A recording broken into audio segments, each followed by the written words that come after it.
पृथिवी शान्तिरन्तरिक्षगं शान्तिर् द्यौ शान्तिर्दिशः शान्तिरवान्तर दिशा शान्तिरग्निः शान्तिर्वायुः शान्तिरादित्यः शान्तिः चन्द्रमा शान्तिर्नक्षत्राणि शान्तिरापः शान्तिरोषधयः शान्तिर्वनस्पतयः शान्तिर्गौर्शान्तिरजा शान्तिरश्वः शान्तिः पुरुषः शान्तिर्ब्रह्म शान्तिर्ब्राह्मणः शान्तिः शान्तिरेव शान्तिः शान्तिर्मे अस्तु शान्तिः. May there be peace on earth and in the sky. May there be peace in the water and in all directions. May there be peace in the plants, in the trees, and in animals. May there be peace in the hearts of all beings. May there be peace in everyone and in everything. Sarvetra sukhinas santu, sarve santu niramayaha, sarve bhadrani pashyantu, ma kaschid dukkha bhag bhavet, sarvastaratu durgani, sarvo bhadrani pashyatu, sarvas sadbuddhimapnotu, sarvas sarvatra nandatu. May all be happy and healthy. May all see what is good, and may no one experience misery. May all overcome their obstacles and acquire good tendencies. May people everywhere find joy and fulfillment.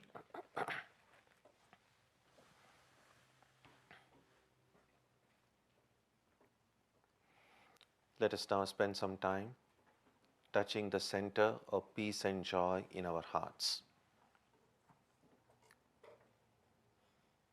A good way to begin the practice is to withdraw the scattered energies of the mind and bring them to rest on one point. That point can be our own breathing.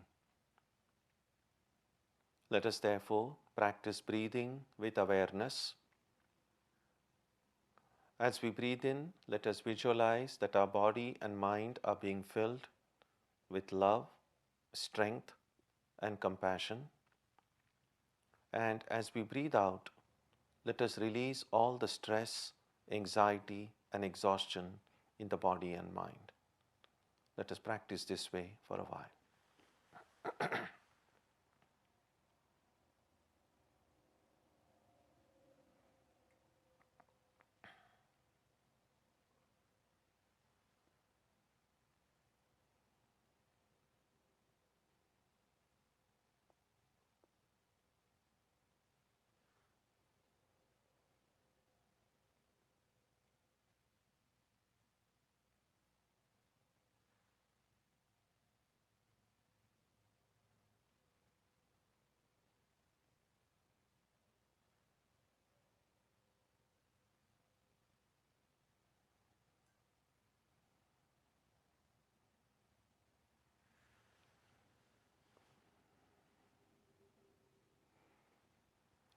Let us now turn our attention to the region of our heart.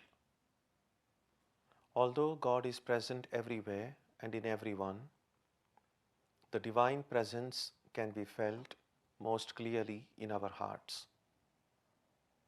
We can meditate in any way we have been taught. To remain focused, we can take the help of a short mental prayer or a mantra or a divine name. Let us now spend some time dwelling on the presence of God in our hearts.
Om Asatoma Satkamaya Tamasoma Jyotirgamaya Mrityorma Amritam Gamaya Aviravirmayeti Rudrayatte Dakshinam Mukham Tenamam Pahi Nityam. May the Divine lead us from the unreal to the real, from darkness to light, from death to immortality. May the Divine Consciousness fill our hearts fully and protect us always. Peace, peace, peace be unto all.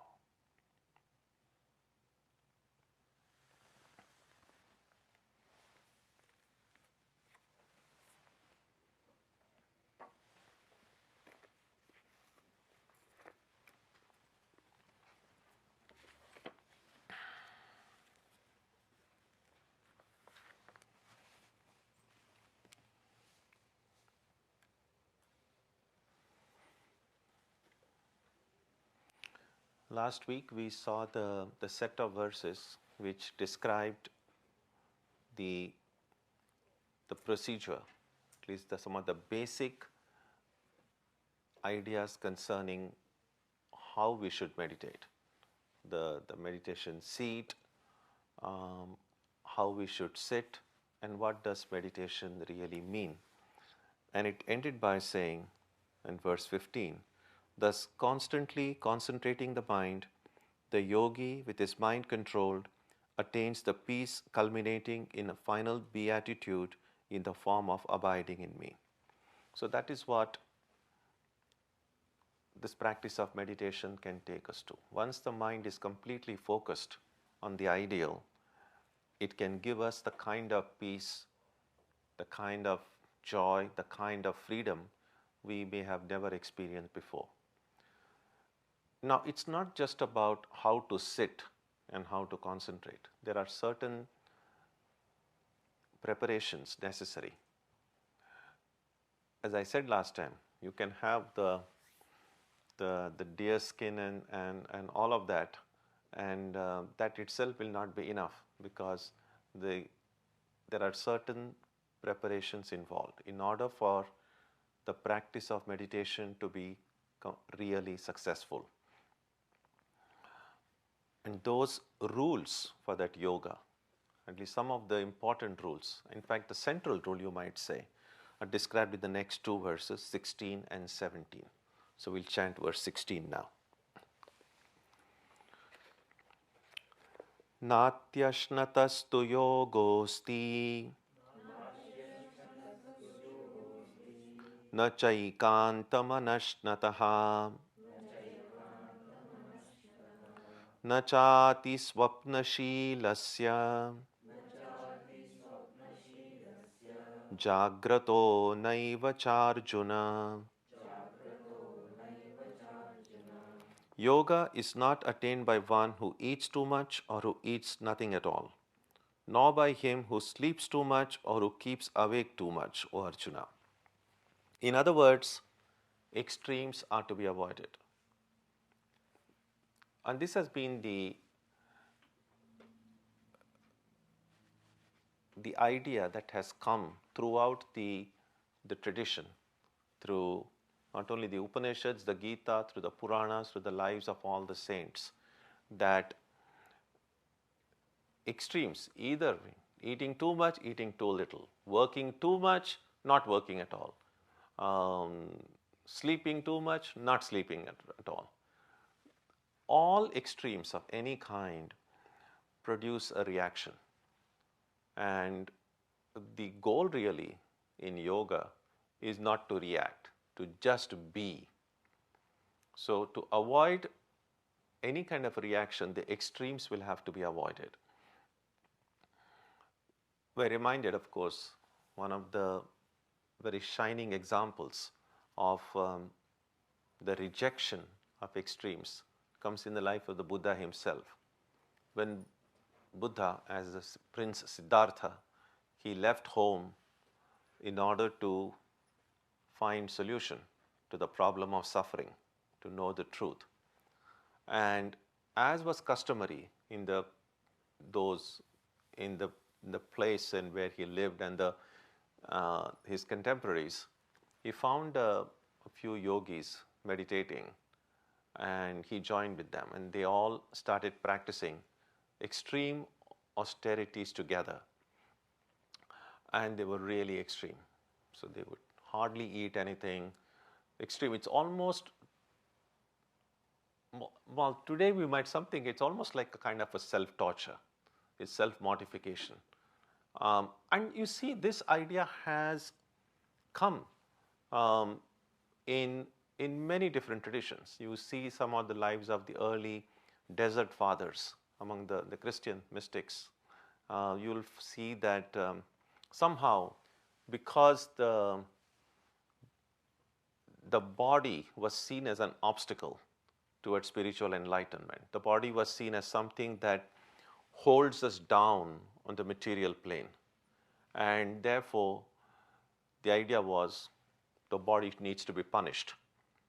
And how do you punish it? Well, don't give the body what it wants, what it needs. And so, no sleeping. And then sometimes some of these people, they went to the extent of this, they'll have a kind of whipping themselves. This body is the enemy. Now, all of those practices may have helped a little bit. Sure, they must have brought about some benefit. Otherwise, they wouldn't have been practiced by people. But irrespective of the benefit this kind of self-torture may have brought, it didn't lead to that highest enlightenment. It brought a lot more problems than the benefit that it brought.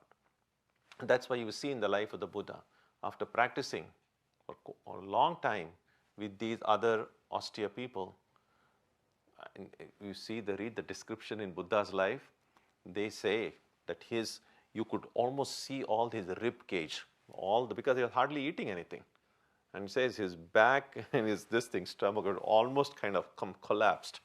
Of course, because of this ancient text, it kind of looks like a highly exaggerated account. But it's believable that what can happen if a person just doesn't eat and doesn't sleep. This is what will happen. And so Buddha, well, he wasn't a Buddha then. Siddhartha then realized this is not the way to get truth. And then we read, and he goes to the nearby village, and there is one little milkmaid girl. And so I think her name is Sujata in her life. And then he accepts, she offers him a glass of milk, and he drinks that milk. And when his fellow practitioners see, they say, oh, he has fallen down from the path, he has drunk milk. And of course they said, no more, we are not going to have any contact with him. There is no way he'll reach the truth because he has drunk milk. And of course Buddha didn't care for that. And so that's when he came up with this, and later on made one of the cornerstones of his teaching was the middle path. Avoid extremes. Give the body the amount of sleep it needs, not too much, not too little. Eat food.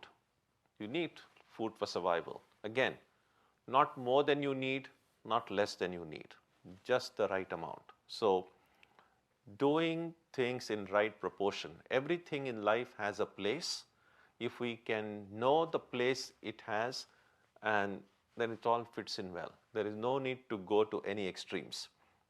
And then, of course, we read in Buddha's life that we know, of course, that when he sat under the Bodhi tree, with this following this middle path, with this firm determination that I'm not going to get up until I realize God, then one night he sat, and by morning he was enlightened.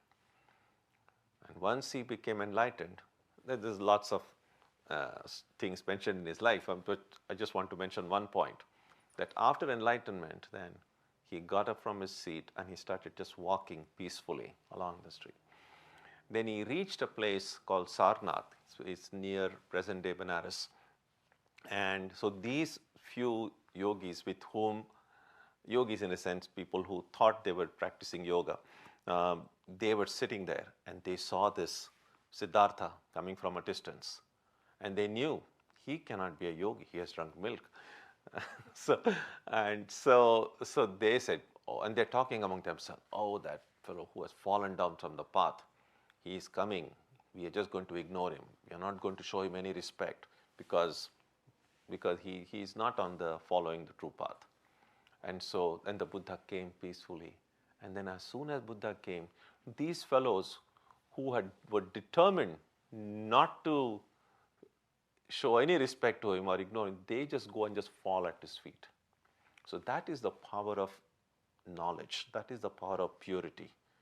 That in spite of being determined not completely ignore him, they, in spite of their own resistance, they could not stop themselves from going and falling at his feet. And in fact, they became his first disciples.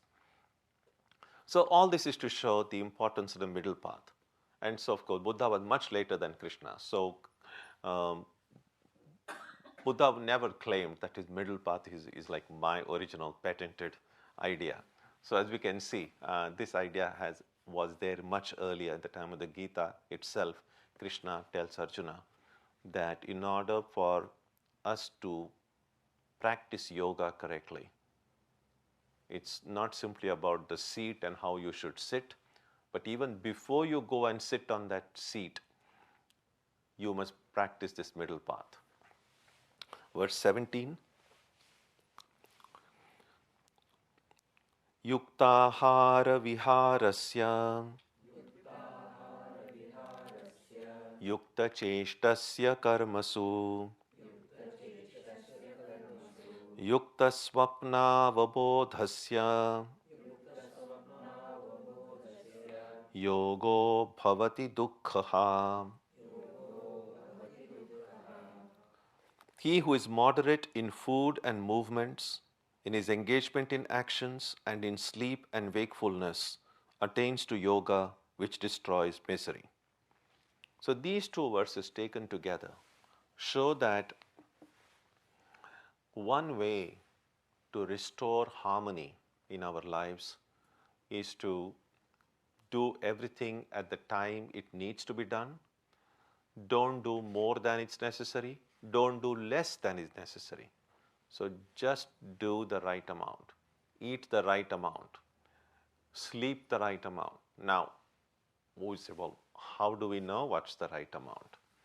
Now, there isn't kind of a fixed rule about this. We just have to find out from our own experience which is the right amount for us. Because while as human beings we are all same, but each person constitutionally is very unique. So we are not exactly identical. And therefore we just have to figure out, for this constitution, this amount of food is the right food. One way to, at least kind of a general guiding principle would be something that keeps me healthy, keeps me strong, and I'm able to do my work effectively without that I don't feel too weak, and I don't have more energy than I need. One of the difficulties they were saying, I was reading long back, that sometime in young age, because we want our children to be strong and healthy, we oftentimes may give them, and sometimes people do, give them a lot more nourishing food than the body can really absorb. And we might think that, well, that's doing good to the children, but we probably might be harming them. And according to some scholars, we are. Some of the restlessness among the children might be because there's too much more nourishment than the body is able to hold. At least that's the opinion of some people who have done research in this area. So too much is not necessarily always better. Neither is too little better. So just the right amount. That's what is meant by saying being moderate in food, movement, in work, in sleep, in waking. If we are moderate in all these, then we attain to yoga, which will destroy all misery. Now, what are the results of yoga? If I'm able to now be moderate in all of these things, if I'm able to sit and meditate well, then what are the kind of results can I expect? These are described in the following verses. Verse 18. Yada viniyatam chittam atmanyevavatisthate nisprahas sarvakamebhyo yukta ityuchyate tada. When the mind, well controlled, remains fixed in the self alone, and one is free from craving for all enjoyments, then one is said to have attained yoga. When can we say we have established in yoga? So these are the kind of things that will happen. We will know then that I'm on the right track. The mind, well controlled, will gain control over the mind. Sometime you will see, if you have not eaten for days together, or if you have just eaten more, just too much, in neither of those ways is it possible to keep the mind still. One will make you so weak you'll just want to fall asleep, or you may not get sleep. Or the other one can make the mind so agitated as well, or just again, it can go either way. But in neither of those cases, you will find that focusing of the mind is easy. That is why if any work needs concentrated activity, it can't be done over a very heavy meal. And so control comes through moderation in everything. Remains fixed in the self alone. Now, what does it mean? Atmani eva avatisthate. The mind remaining fixed in the self. I think we need to understand this well, because there are people who are narcissistic, very self-obsessed. It's all about me kind of a people. Now we might say, well, are they fixed in their self? But that's not the sense in which this fixed in the self is being referred to here. So it's not about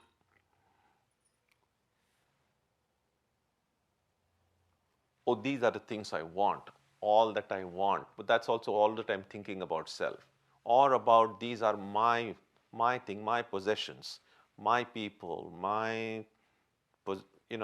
everything that I see as mine. So that is one kind of fixation on the self. And that's very unhealthy. That's nothing spiritual about it. But here, when it says remain fixed in the self, means exploring the relationship between the self and the truth beyond. In fact, Swami Vivekananda once defined religion as the eternal relationship between the eternal soul and the eternal God. So, and some of you might remember, Sri Ramakrishna used to say that that these youngsters who later became the first generation of the direct disciples of Ramakrishna, he used to say that it's enough for them to know these things, who they are, who I am, and how they are connected to me. So that is what actually spiritual life becomes much more smoother if we have some idea about who we are. If we have faith that there is some higher being or truth, we may not have a clear idea about who or what that truth is, but at least we know that there is some higher power or truth, or whichever way you want to think about it. In general, the most word that gets often used for that inexpressible reality is God. So, I as a person and God, how are we connected? And through the path of devotion, the path of love, oftentimes people have related to that reality in terms of, oh, God is the Father, I'm God's child, or God is the mother, I'm God's child. In the path of bhakti, there are several more relationships possible, not just about father and child or mother and child. There have been great saints and mystics who have seen the divine as a friend or as a master. God is the master, I'm a servant of God. And so on. So there are any number of relationships possible, depending on whichever, again, it's not something that you go on shopping for relationship. It's like, oh, let me see, how will I relate to God? It never happens that way. It's just like when someone falls in love, you're not analyzing with whom you have this 10 people on your Twitter account or your Facebook or wherever and say, oh, which of these people should I fall in love with? It never happens that way. It just happens. It's never a very calculated, reasoned activity. If it's calculated, then it's not love. It's something else. So exactly in the same way, our relationship with God is not something that we can reason it out. So for some people, naturally, they think of themselves as, I am God's servant. Some people naturally think of themselves as, God is my mother, I am God's child. It just happens. That's just the way they are constitutionally structured.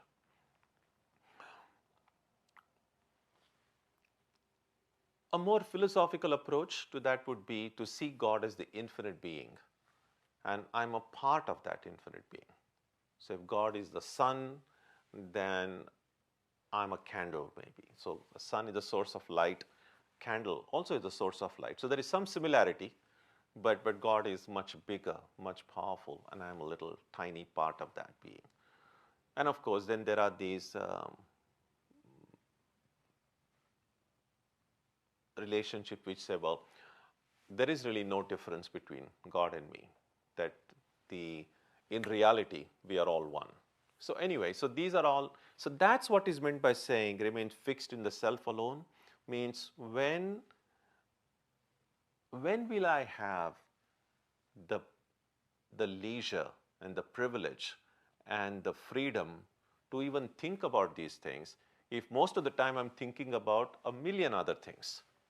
And that's what yoga means. Only when I'm able to find at least a few minutes in a day to say, okay, for these next few minutes, I'm not going to think of anything else, not of my projects, not of anything in this world. I'm just going to think how I, as a person, am connected with that higher reality. Because remember, the amount of time and energy that we give to everything in the world,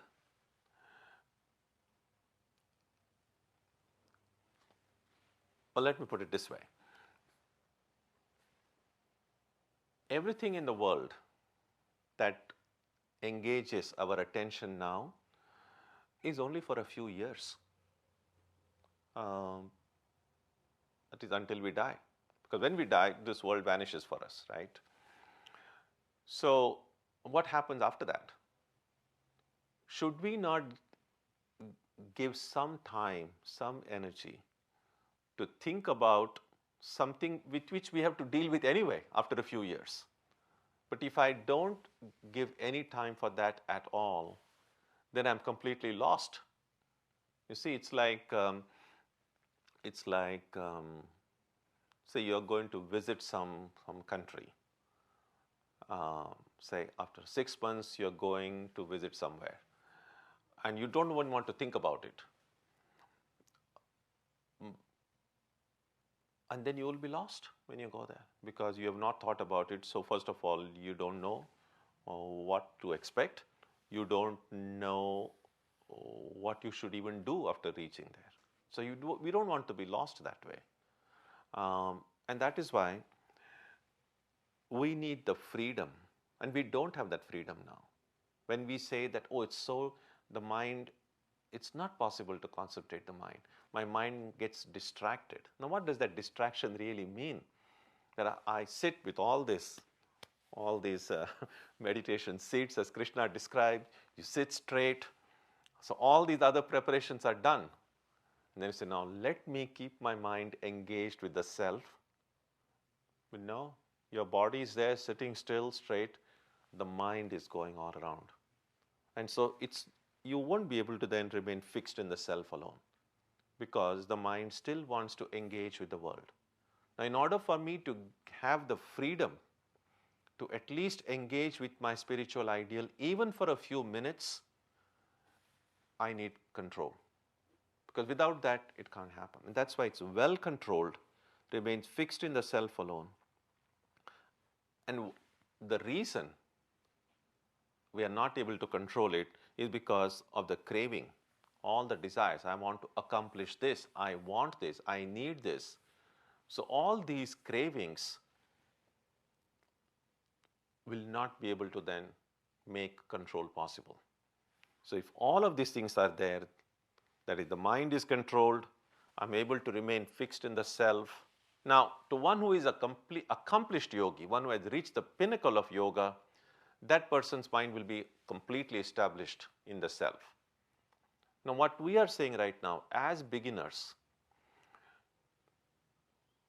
let's take small steps at a time and say, if you meditate, say, for 10 minutes or 15 minutes in the morning or half an hour, the time can vary from person to person. Whatever is the time that you devote to your daily prayer and meditation, make an effort that for these few minutes, I will try not to, your body is there sitting straight as Krishna taught, but my mind, I'm going to keep my mind here. I'm not going to allow my mind to go out. I'm going to have full control over the mind and force it to remain fixed in the self. Your self means the spiritual ideal. It could mean the Atman, it could mean your chosen deity, your Ishta, whichever is the spiritual ideal, whichever way you look at that ideal.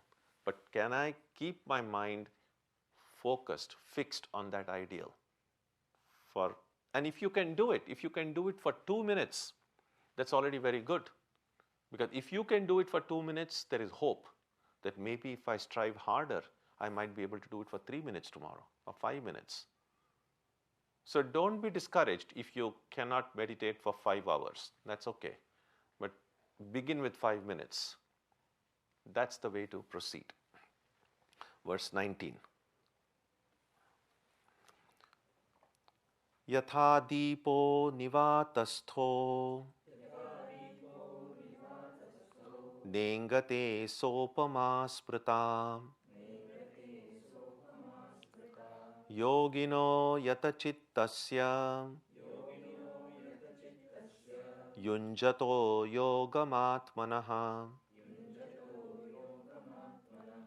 Even as a lamp placed in a place free from any breeze does not flicker, this is the simile for a yogi of controlled mind practicing concentration on the self.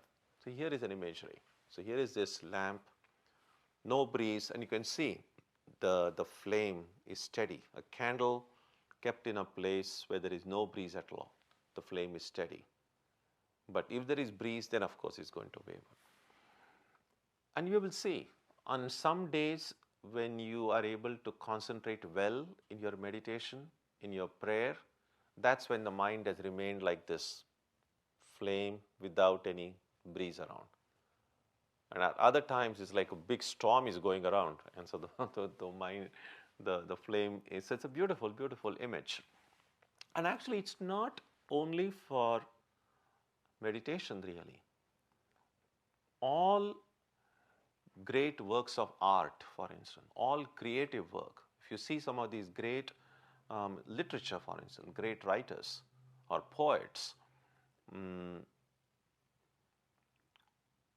sculptors, artists, these great works, creative works have come when their mind was like this. Now that mind may not have been focused on God, but is focused on a certain idea, a certain image, a certain concept. Even great inventions, like scientific discoveries and inventions have occurred when the scientist is completely focused on that one idea or one problem he or she is trying to solve. So all achievements, all human achievements in history, at different points in history, have all become possible only through this concentration. And if it was necessary so much for, and these inventions have done wonders in the world. Today we have to be thankful for all these generations of artists, scientists. It's their concentration that has brought all these wonderful things that we almost take for granted today. Now, if concentration is so much needed for all these things, it's needed in a much more way for meditation. Because this is also a creative process. It's discovering our relationship with God, discovering how I am connected with God is a much more momentous discovery than even, say, the discovery of Christopher Columbus. Well, that was a great discovery, but this is an inner discovery. So while not all of us may make great discoveries in the field of science and technology, not all of us may be able to write some great novels or poems or produce works of art. Every one of us can be great discoverers within our own heart. And so that's what it is. So it's like a little bit like this.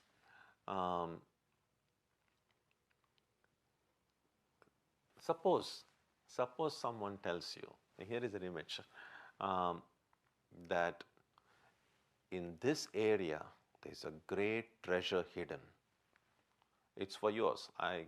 You have to just go and find it. So you know the general area in which the treasure is hidden, and you have to go and get it. And we would say, of course I want to go and get it.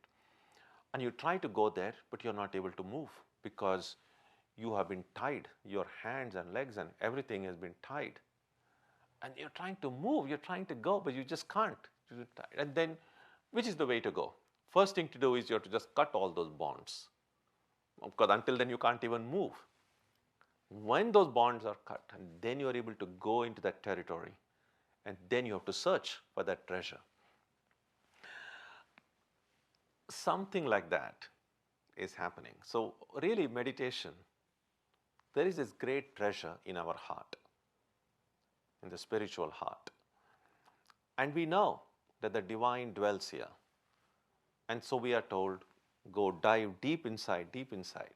So we know where the treasure is, but we are not able to go because we are tied.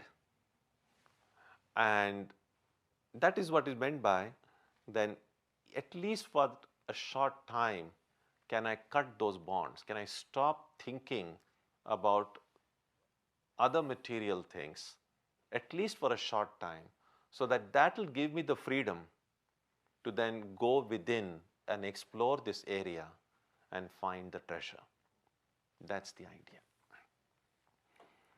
And that is the imagery. Just keep it in mind. And that's why you will see that if there's any project you are working on, if there is anything you are working on which needs a complete focus, it's so much more helpful if you can do it immediately after a practice of prayer or meditation. And I know people who don't even want to talk to anyone or meet anyone when they are engaged with this. So after waking up, I remember one of our Swamis who was for many years an editor of a journal there in India. So he was telling me once that he said that after waking up, after he does his morning meditation and everything, so he said he would just sit quietly before, and that was the pre-computer days, well, at least in India. And so we just used to do his writing on a long paper and pen. And so he said he would just sit there. And he said he was afraid even to make any sudden movements, because he said there is a certain idea forming in the mind, and if you disturb it, then it's gone. They say about one writer. He said one writer was saying that once some brilliant idea came to him, it's like, oh, this is wonderful. I can write an essay on this. And he was so happy that idea came. He immediately knelt and, Lord, thank you so much for giving the idea. And he thanked the Lord. By the time he finished the prayer, he had forgotten the idea. That's it. And that can be very frustrating, because there is something wonderful you thought about, and then it just goes. And then you never know. It may not, and you try to think about it. What was it? And it never comes. If you're lucky, it might come the next day or next week. There are times when it might come after 10 years, or maybe not come at all. And therefore, they say one advice to writers is, if you get a good idea, first write it down and then thank the Lord. So, so it's everything. This any kind of a movement is like the breeze, which will move the mind, and then that idea will just vanish. And so we see how important this concentration is here. The next is a set of 4 verses, 20, 21, 22, 23. Let's read that. Wait a minute. Before we do, I think there's a lot to discuss there. So before we even try to go there, do you have any questions or thoughts and ideas about what we have discussed so far?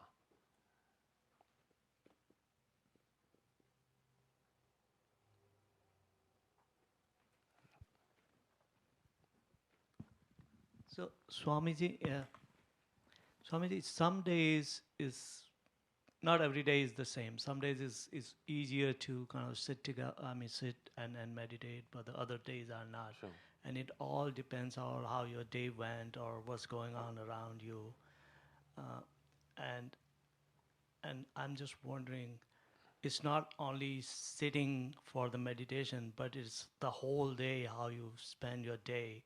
That also matters. Of course. And that's the difficult part, than just sitting and kind of You're controlling very the true. mind. What Yeah. you say is very right. In fact, they say if you want to meditate well in the evening, you must start preparing for it in the morning. If you want to meditate well in the morning, start preparing well the previous evening.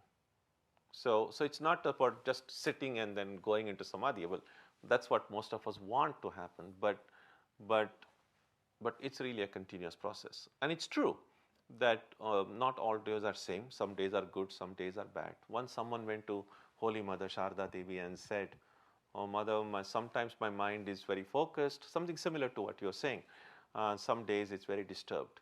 And then Mother said, Mother's examples are so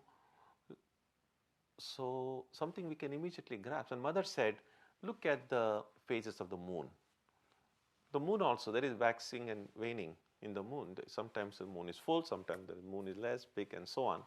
So the mind also may fluctuate like that. Now, how much should we allow ourselves to fluctuate along with the mind? That is where the the crux of the matter lies. So, in the beginning, if the day is bad, my mood is going to be bad. If the day is good, I am going to be very happy.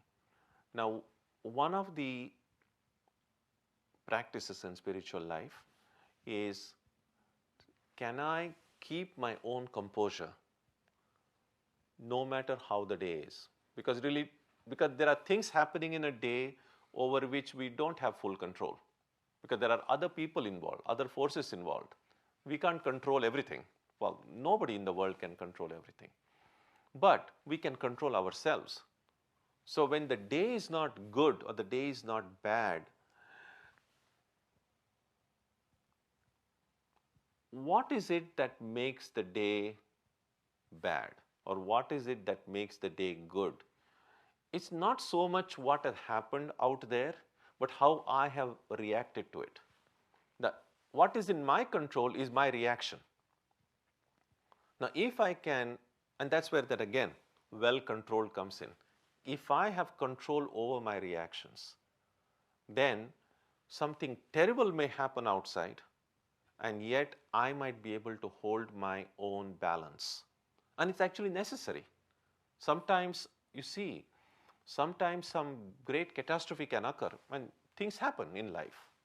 Now, if I'm completely shattered by that, then I won't even be able to deal with it intelligently.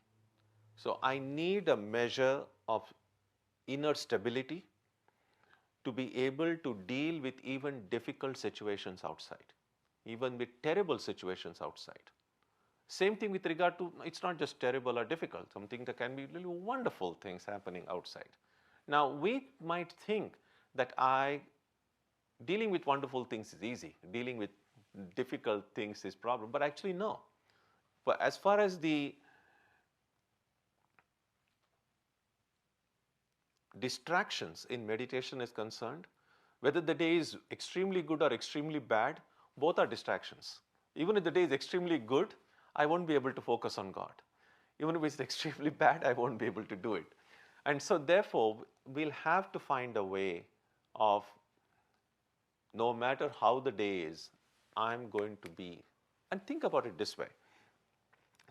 Just as a random example, and I think parents will probably appreciate it even better. We'll see sometimes when children at home grow up, and there are different phases. The childhood is one phase, teenage years is a different phase. Now, sometimes children are very sweet, and and then you just feel, wonderful. It's so great. My son or daughter, they are so wonderful. And sometimes, of course, especially when they become teenagers, they may not appear so wonderful. They may not respond to your love and friendship the same way they did when they were younger. Now, no matter which way, now it's possible for parents also to go through these extreme moods. When the children are treating me well, I feel happy. When the children are not respecting me or not treating me well, then I feel miserable. But now, what is it that can keep me stable in my relationship with my children would be to know that, well, no matter how my child is, it's still my child. It's my son or my daughter. Now, holding on to some such idea may give us some inner stability to deal with the fluctuating moods of other members of the family. This is just a kind of a very random example. So in a similar way, if I can find some kind of a stability within, then I can deal with these fluctuations in the external world. And you're right, that is a big challenge. And one way of knowing spiritual maturity would be that the more my eye remains rooted inside, the less it will be affected by the fluctuations outside. That's the thing. Yeah. Anyone else?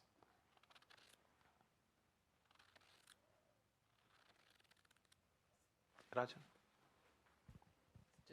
To follow up Pramod's point, even those fluctuations are highs and lows, that it should be tamed. We should not allow it to go those things to the extreme.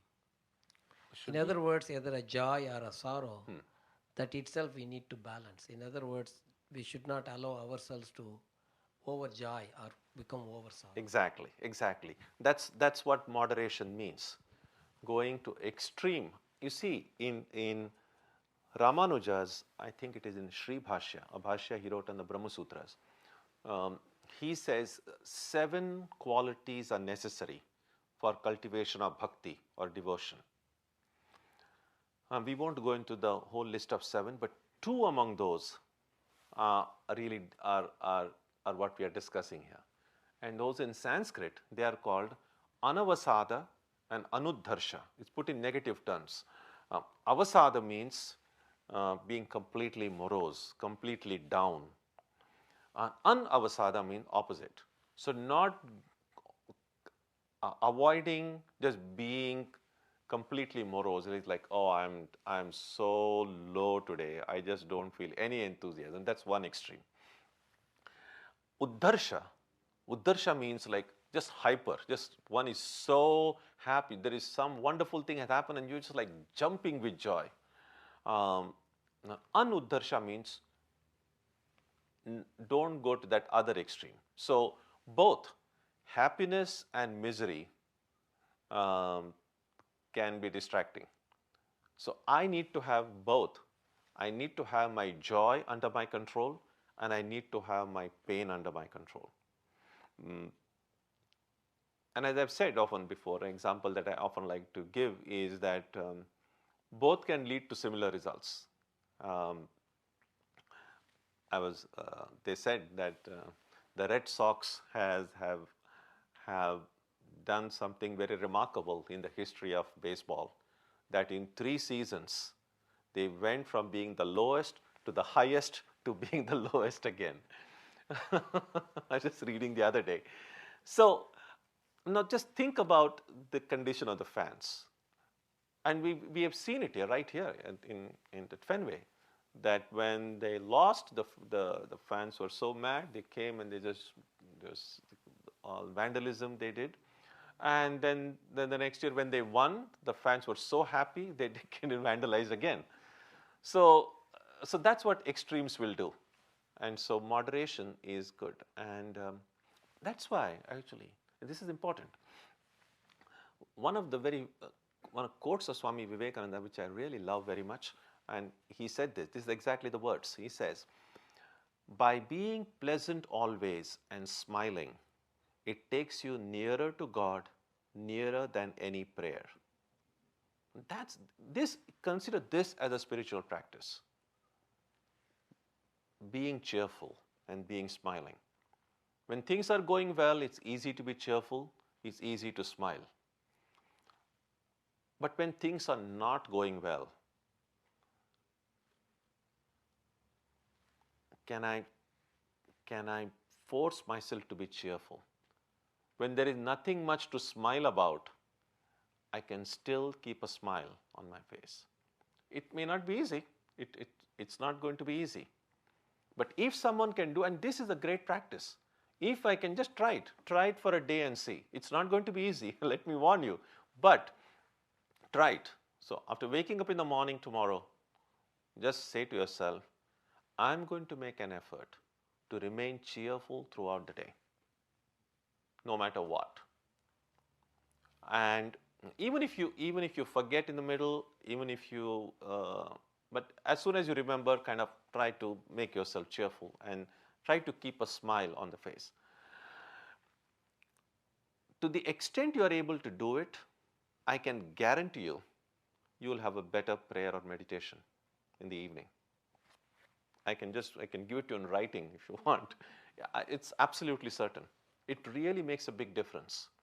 We go through so many mood swings throughout the day with anger, hatred, frustration, blah, blah, blah, blah. And then it's so difficult to just sit down and then immediately go into the infinite. It just won't happen. So, and this is something we all can do. It's not complicated at all. Say, let me, no matter what the situation is outside, I'm going to keep my spirits up. I'm going to be positive. I'm going to be cheerful. I'm going to be contented. And see where it takes you. And that's exactly what will be discussed in the next 4 verses, which we will see next Wednesday. Om Jananim Saradam Devim Ramakrishnam Jagadgurum Padapadme Tayo Shritva Pranamami Muhur Muhuhu. We bow down to Sri Ramakrishna and Holy Mother.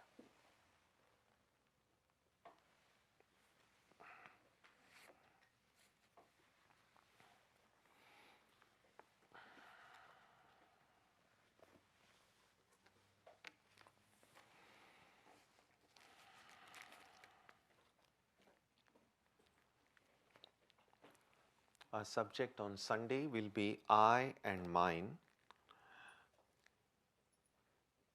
On Tuesday and Saturday, our Aarti and meditation will continue as usual at 6 o'clock. And next Wednesday, we will meet again to continue with this study. So let's conclude with a prayer now on page 3 of your books.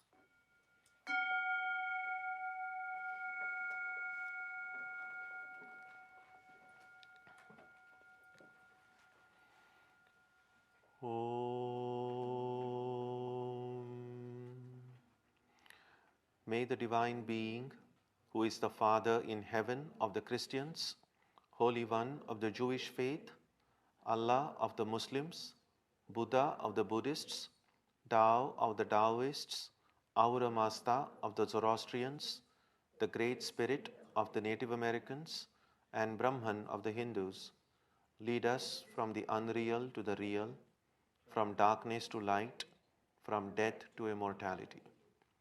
May we be granted strength, freedom, and clear understanding. May we learn to see God in our own hearts and in everyone around us. May God bless us all and fill our hearts with gratitude, grace, and love. Om Shanti Shanti Shanti. Peace, peace, peace be unto all.